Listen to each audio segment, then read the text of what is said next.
Hidup tidak selalu berjalan di jalan yang lurus dan mulus.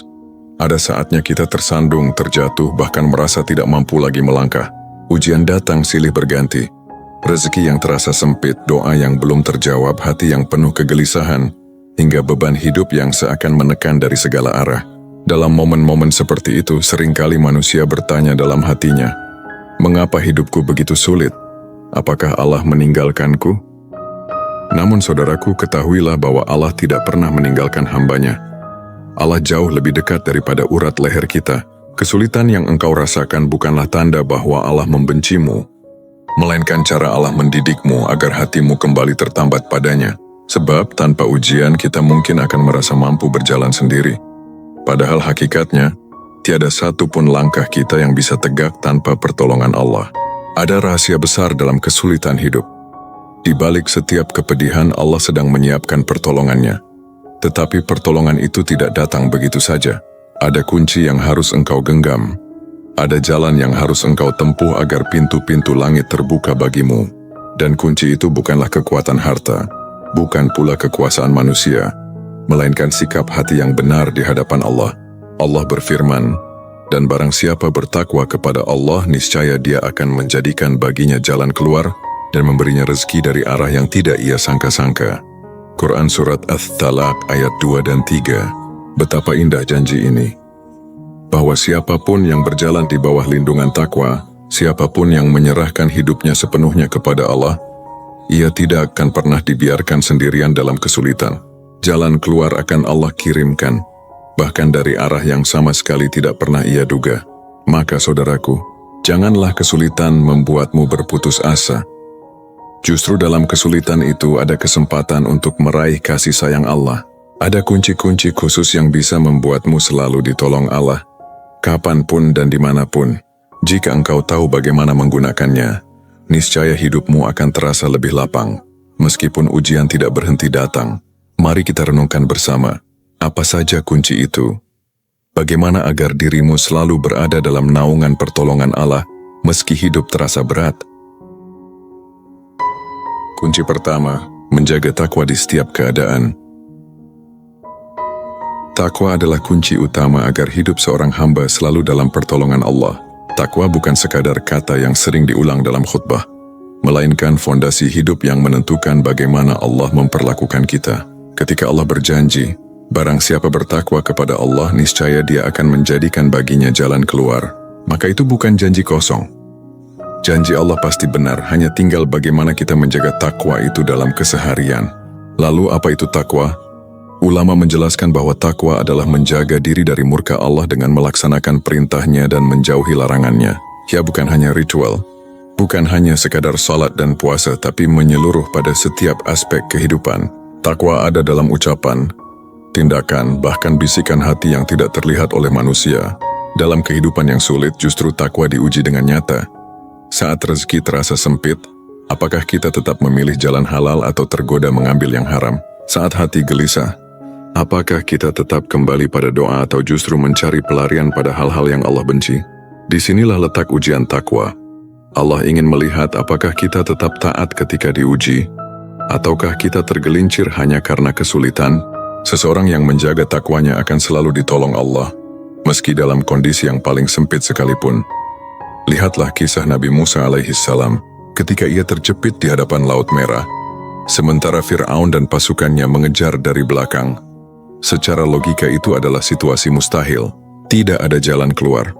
Namun karena Nabi Musa teguh dalam takwanya, Allah membukakan jalan dengan membelah lautan. Inilah bukti nyata bahwa takwa mampu mendatangkan pertolongan yang melampaui akal manusia. Begitu pula Nabi Yunus alaihissalam. Dalam kegelapan perut ikan di dasar laut, ia tidak memiliki daya apapun untuk menyelamatkan dirinya, tetapi ia berdoa dengan penuh kepasrahan. La ilaha illa anta subhanaka inni kuntu minaz zalimin. Allah mendengar doa itu dan menyelamatkannya. Semua karena ia kembali pada inti takwa, mengakui kelemahan diri dan hanya bergantung pada Allah. Saudaraku, jika engkau ingin selalu ditolong Allah dalam hidup yang sulit, maka jagalah takwamu. Jangan hanya bertakwa saat hidup lapang, tetapi juga ketika hidup terasa sempit. Jadikan takwa sebagai pakaian hidupmu, bukan sekadar perhiasan sesaat, Takwa itu sederhana tapi agung. Salat tepat waktu, menjaga lisan, jujur dalam pekerjaan, amanah dalam tanggung jawab, sabar dalam cobaan, serta tidak pernah meninggalkan doa. Jika semua itu engkau jaga, maka engkau sedang membangun perisai hidupmu. Dan siapapun yang berjalan dengan perisai takwa, ia tidak akan pernah berjalan sendirian, karena pertolongan Allah akan selalu bersamanya. Kunci kedua, menjadikan doa dan tawakal sebagai senjata. Hidup manusia penuh dengan keterbatasan. Ada banyak hal yang tidak bisa kita kendalikan sekeras apapun usaha kita. Inilah sebabnya Allah mengajarkan doa sebagai senjata dan tawakal sebagai tameng. Jika takwa adalah fondasi, maka doa dan tawakal adalah tiang yang membuat bangunan hidup kita tegak. Meski badai menerpa, doa bukanlah sekadar melafalkan kata-kata, melainkan pengakuan paling jujur bahwa kita lemah dan Allah Maha Kuasa. Rasulullah bersabda, doa adalah senjata orang beriman. Mengapa disebut senjata? Karena doa mampu menembus segala keterbatasan. Bahkan ketika semua pintu dunia tertutup, doa mampu mengetuk pintu langit. Dan Allah lah yang akan membukakan jalan keluar. Namun seringkali kita berdoa dengan hati yang separuh ragu. Bibir melafalkan, tetapi hati masih penuh keluh kesah, seolah tidak yakin apakah Allah benar-benar akan menolong. Padahal salah satu syarat doa dikabulkan adalah keyakinan penuh.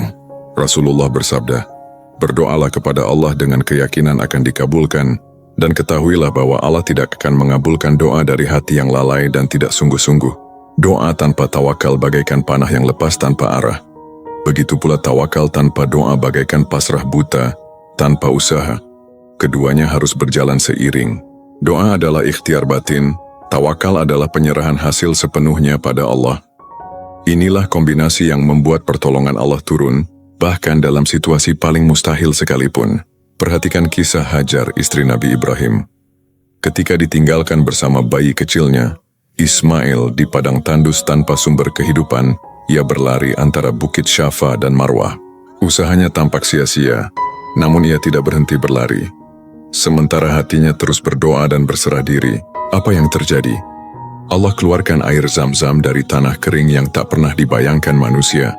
Doa dan tawakal yang berpadu melahirkan mukjizat. Saudaraku, jika hidupmu sulit, jangan biarkan hatimu kosong dari doa. Jadikan doa sebagai nafasmu, bukan hanya di sajadah, tapi di setiap langkahmu. Mintalah kepada Allah dengan bahasa hatimu yang paling jujur, bahkan dalam kalimat sederhana, ya Allah, aku lemah, maka tolonglah aku. Sesederhana itu pun cukup, jika hatimu ikhlas dan yakin. Lalu setelah berdoa, bertawakallah. Serahkan hasilnya pada Allah. Jangan memaksa kehendakmu harus terjadi. Karena bisa jadi Allah memberi sesuatu yang lebih baik dari yang engkau minta. Ingatlah firman-Nya, boleh jadi kamu membenci sesuatu, padahal ia baik bagimu. Dan boleh jadi kamu menyukai sesuatu, padahal ia buruk bagimu. Allah mengetahui sedang kamu tidak mengetahui. Quran Surat Al-Baqarah ayat 216. Doa dan tawakal adalah kunci untuk selalu ditolong Allah. Sebab siapapun yang mengangkat tangannya dengan penuh kepasrahan, Allah Maha mendengar. Kunci ketiga, kesabaran dan ridha di tengah ujian. Kesulitan hidup adalah sekolah paling berharga yang Allah berikan kepada hamba-Nya. Namun hanya mereka yang bersabar dan ridha yang akan lulus dari ujian itu dengan membawa pahala besar. Sebab, ujian bukanlah untuk melemahkan, melainkan untuk menguatkan hati yang percaya bahwa Allah selalu bersama orang-orang sabar. Allah berfirman, sesungguhnya Allah bersama orang-orang yang sabar. Quran Surat Al-Baqarah ayat 153. Perhatikan kata bersama. Itu artinya ketika kita bersabar, kita tidak pernah sendirian. Allah mendekap kita dengan kasih sayang-Nya. Meski dunia seolah menutup semua jalan keluar, sabar bukan berarti pasrah tanpa usaha. Sabar adalah kekuatan jiwa untuk tetap teguh di atas kebenaran, tidak menyerah pada keputusasaan, dan tidak tergelincir pada dosa hanya karena keadaan sulit. Sabar itu pahit tetapi buahnya manis. Sabar itu berat tetapi balasannya surga. Rasulullah bersabda, tidaklah seorang hamba diberi pemberian yang lebih baik dan lebih luas daripada kesabaran. Ridha adalah tingkatan yang lebih tinggi dari sabar. Jika sabar berarti menahan diri dari keluh kesah, ridha berarti menerima ujian dengan lapang dada. Meyakini bahwa semua itu adalah bagian dari rencana terbaik Allah. Ridha bukan berarti kita senang dengan rasa sakit, melainkan kita ikhlas meyakini bahwa di balik rasa sakit itu ada hikmah yang belum terlihat. Lihatlah Nabi Ayub alaihissalam. Bertahun-tahun ia diuji dengan penyakit yang menggerogoti tubuhnya, harta yang hilang, keluarga yang pergi. Namun ia tetap berkata, "Sesungguhnya aku telah ditimpa penyakit, dan Engkau adalah Tuhan yang maha penyayang di antara semua penyayang." Quran Surat Al-Anbiya ayat 83. Ia tidak pernah mengeluh kepada manusia, hanya kepada Allah ia mengadukan keadaannya. Inilah puncak kesabaran dan ridha yang membuat Allah memulihkan kesehatannya, mengembalikan keluarganya, serta melipat gandakan nikmatnya. Saudaraku, dalam hidup yang sulit, sabar dan ridha adalah pelita. Tanpa keduanya hati akan gelap, langkah akan terseret oleh keputusasaan, bahkan iman bisa goyah. Tetapi dengan keduanya, jiwa tetap tenang, hati tetap yakin, dan hidup tetap berjalan meski berat. Sabar itu seperti akar pohon, tidak terlihat namun menjadi penopang yang membuat batang tetap berdiri. Ridha itu seperti bunga. Ia mekar setelah akar kuat, indah dipandang dan menenangkan jiwa. Maka ketika hidupmu terasa berat, jangan biarkan hatimu dipenuhi keluh kesah yang melemahkan. Katakan pada dirimu, Allah sedang mengujiku, karena Dia ingin meninggikan derajatku. Dengan kesabaran dan ridha, engkau akan selalu ditolong Allah. Pertolongan itu bisa berupa jalan keluar, bisa berupa kekuatan hati, atau bahkan balasan besar di akhirat yang jauh lebih indah daripada dunia yang fana. Kunci keempat, memperbanyak istighfar dan amal syaleh. Kesulitan hidup seringkali bukan hanya sekadar ujian, tetapi bisa juga menjadi tanda bahwa kita perlu membersihkan diri. Hati yang kotor, dosa yang menumpuk, dan kelalaian terhadap Allah adalah penghalang terbesar turunnya pertolongan. Maka salah satu kunci agar hidupmu selalu ditolong Allah adalah memperbanyak istighfar dan amal syaleh. Allah berfirman melalui lisan Nabi Nuh alaihissalam, "Maka aku berkata kepada mereka, mohonlah ampun kepada Tuhanmu, sesungguhnya Dia adalah Maha Pengampun. Niscaya, Dia akan mengirimkan hujan lebat kepadamu dari langit, dan Dia akan memperbanyak harta dan anak-anakmu, dan mengadakan untukmu kebun-kebun, serta mengadakan pula di dalamnya untukmu sungai-sungai." Quran Surat Nuh ayat 10 hingga 12. Ayat ini menegaskan bahwa istighfar bukan hanya menghapus dosa, tapi juga mendatangkan keberkahan rezeki, keturunan, dan kelapangan hidup. Artinya, jika engkau ingin selalu ditolong Allah dalam kesulitan, jangan pernah berhenti mengucapkan astaghfirullah wa atubu ilaih. Bukan hanya di lisan, tapi dari hati yang benar-benar ingin bertaubat. Selain istighfar, amal syaleh adalah jalan untuk membuka pertolongan Allah. Amal syaleh bukan hanya ibadah ritual seperti salat, puasa, dan membaca Al-Quran, tetapi juga kebaikan sosial, membantu orang miskin, menolong yang lemah, memberi senyum pada sesama, bahkan sekadar menyingkirkan duri dari jalan. Semua amal syaleh adalah investasi yang akan kembali dalam bentuk pertolongan Allah di saat kita paling membutuhkannya. Rasulullah bersabda tentang 3 orang yang terjebak dalam gua, dan setiap dari mereka berdoa dengan menyebut amal syaleh yang pernah mereka lakukan.